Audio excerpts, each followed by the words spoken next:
man, oh man, oh man. Y'all ain't gonna believe this one. So I was just thinking about my cousin Keith. You know Keith, right? Well, maybe you don't, but you're gonna know him real good after this story, because this is about the time Keith decided he was gonna be a professional alligator wrestler. Now, I know what y'all are thinking, Ellis. That sounds dangerous as hell. And you'd be right. But see, Keith ain't never been one to think things through real good. This was about 3 summers ago, right before all this zombie business started up. Keith had just gotten laid off from the chicken processing plant again, and he was sitting around my mama's trailer, drinking beer and watching them nature documentaries. So Keith's watching this show about them professional alligator wrestlers down in Florida, and he gets this bright idea. He goes, Ellis, you see them guys on TV? They're making good money just grabbing onto gators. How hard can it be? And I'm like, Keith, buddy, them guys got years of experience and proper training. But Keith, he waves me off and says, nah, man, I've been wrestling since high school. How different can a gator be from Jimmy Patterson? Well, turns out real different, but we'll get to that part. So Keith decides he's going to start practicing right away. But see, we don't got no alligators just laying around Savannah, well, not in the city anyway. So Keith, being the genius he is, decides he's going to practice on my Uncle Roy's pet pig, Bessie. Now, Bessie's a big old pig, probably weighs about 200 pounds, real ornery, too. Uncle Roy spoils that pig rotten, feeds her table scraps, and lets her sleep in the house when it's cold. That pig thinks she's people, I swear to God. Keith shows up at Uncle Roy's place with this whole plan mapped out. He's got rope, he's got these thick gloves he borrowed from the welding shop, and he's even got this little notebook where he wrote down all these gator wrestling techniques he saw on YouTube. Uncle Roy's like, Keith, you leave my pig alone. That pig's worth more than your car. But Keith, he's all confident, saying he's just going to practice some holds, nothing rough, says he'll be real gentle with Bessie. So we all gather around, me, Uncle Roy, my cousin Dale, and Keith's girlfriend Tanya, to watch Keith practice his alligator wrestling on a pig. Already sounds like a bad idea, right? Keith starts circling around Bessie, who's just minding her own business, eating some watermelon rinds. He's got his arms out, doing these weird crouch moves like he's some kind of ninja or something. Dale's already laughing, and Tanya's shaking her head like she's about to break up with Keith right there on the spot.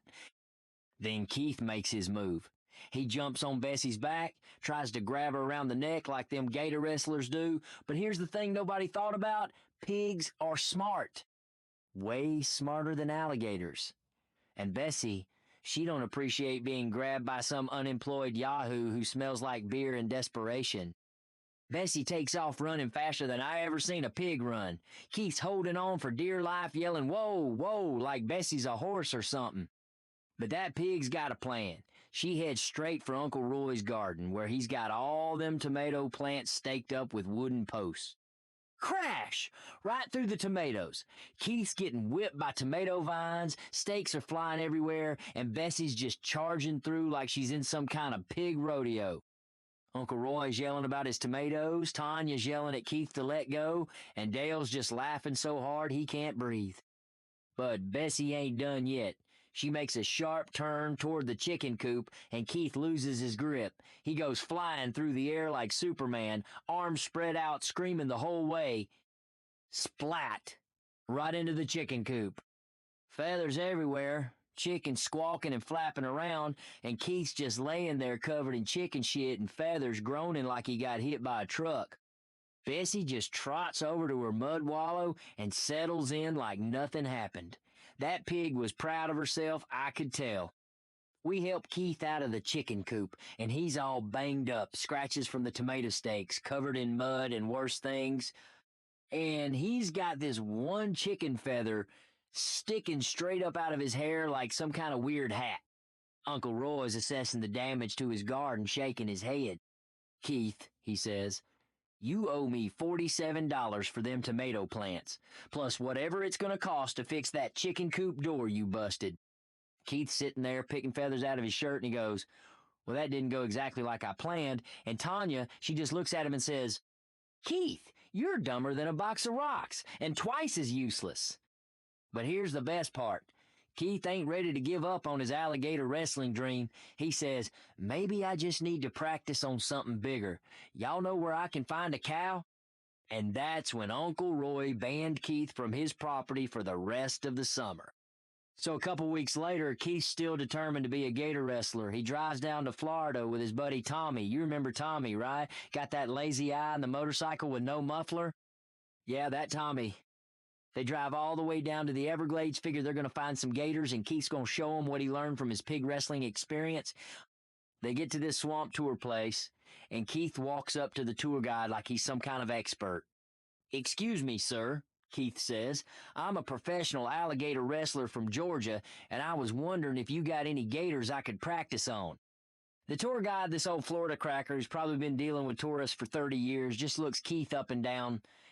Keith's wearing cutoff jeans, flip-flops, and this tank top that says Gitterdone on it. Real professional looking, right?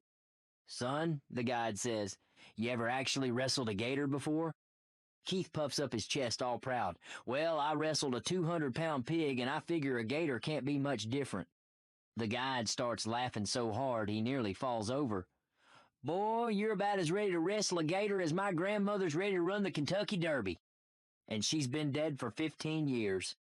But Keith, he don't give up easy.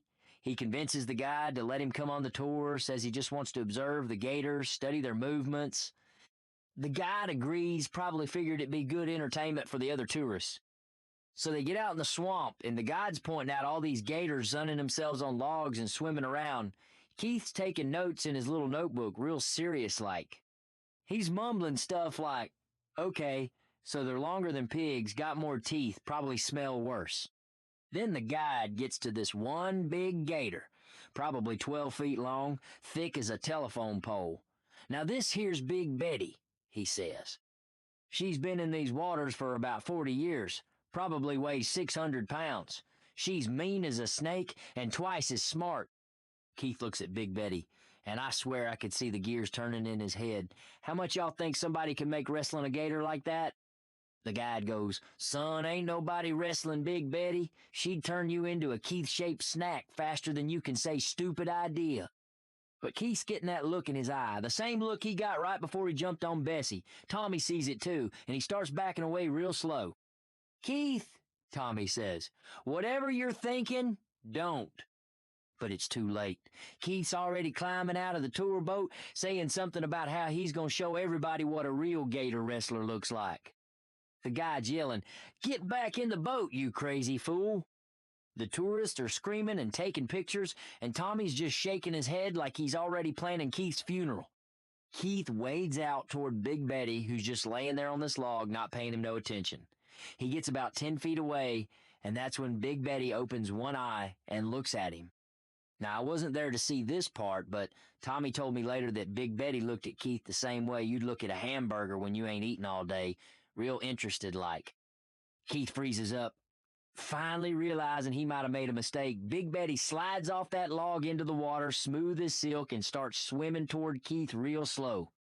Not aggressive, just curious.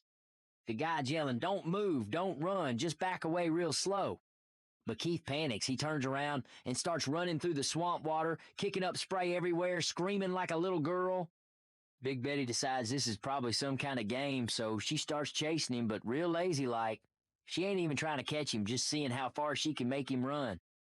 Keith's splashing through the water, tripping over cypress roots, getting tangled up in Spanish moss. The tourists are cheering and taking videos. The guide's laughing so hard he can barely steer the boat. And Tommy's just sitting there wondering how he's going to explain this to Keith's mama. Finally, Keith makes it to this little island, really just a muddy patch with some weeds on it. He climbs up on there panting like a dog, and Big Betty just floats there in the water watching him like she's waiting to see what he's going to do next. The guide brings the boat over to pick up Keith, and as soon as Keith sees that boat, he jumps in faster than a frog on a hot rock. He's shaking, covered in mud and swamp water, got leeches on his legs, and his Gitterdone shirt is ripped to shreds. "How'd that work out for you, gator wrestler?" the guide asks. Keith just sits there for a minute, breathing hard, then he looks up and says, "I think I need more practice." And that's when Tommy decided he was driving back to Georgia by himself. Keith finally made it home 3 days later, had to take a Greyhound bus because Tommy left him at a gas station in Gainesville.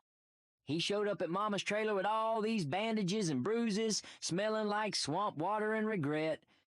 "How'd the gator wrestling go?" I asked him.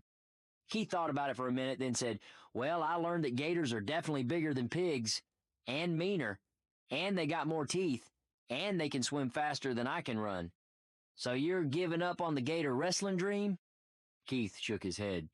"Nah, man, I just need to find something smaller to practice on first. You know anybody with a really big lizard?" And that's my cousin Keith for you. Always thinking, never learning.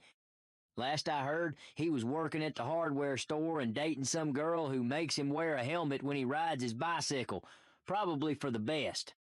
But hey, at least when all these zombies showed up, Keith was already used to running away from things that wanted to eat him. Silver lining, right?